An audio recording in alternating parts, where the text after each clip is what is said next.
In this report, the county lays out several criteria for determining which flood control projects qualify as the worst first.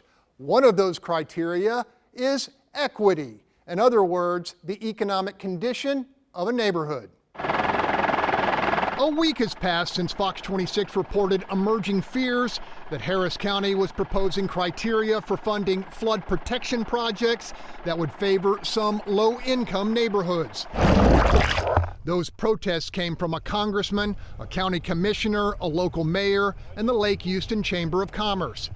Today, City Councilman Dave Martin called the proposed equity component for distributing the $2.5 billion local bond dollars social engineering, which he believes ignores the pledge of worst first. Greg, I think your reporting was 100% accurate.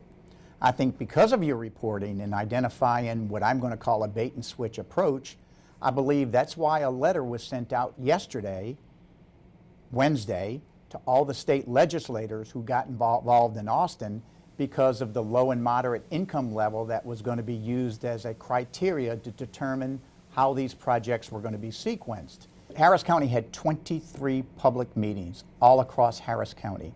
At each and every public meeting, there was never a low and moderate income and equity factor included in those conversations. In response to concerns generated by our story, County Judge Lina Hidalgo did in fact dispatch a letter to Houston area lawmakers calling our story misleading and inaccurate. While Fox 26 reported Hidalgo's pledge to execute all projects approved by voters, the judge says that was unclear to viewers. Today, in a face-to-face interview, she confirmed that the economic vulnerability of underserved neighborhoods should and will potentially factor in to the order that flood projects are undertaken. There are some areas where, that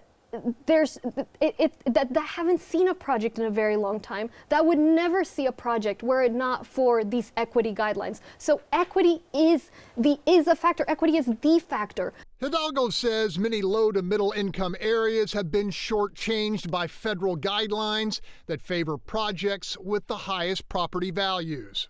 Throughout our county, we have to be able to work and come up with an order that doesn't only look at high property values. Ultimately, it hurts all of us. It's the right thing to do.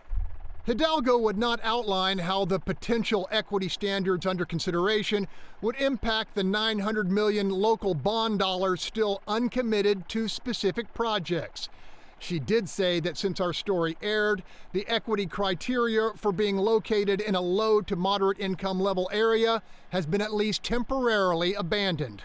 How long has it been since a project was last done? That actually gets at vulnerable neighborhoods than asking income level. And to the critics, Judge Lina Hidalgo offered this message. It is not right, nor is it fair, nor is it accurate to create a class warfare around this. We at Fox 26 continued to stand by our initial story.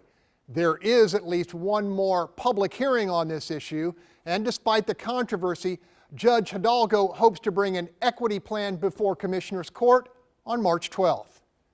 Greg Groogan, Fox 26 News.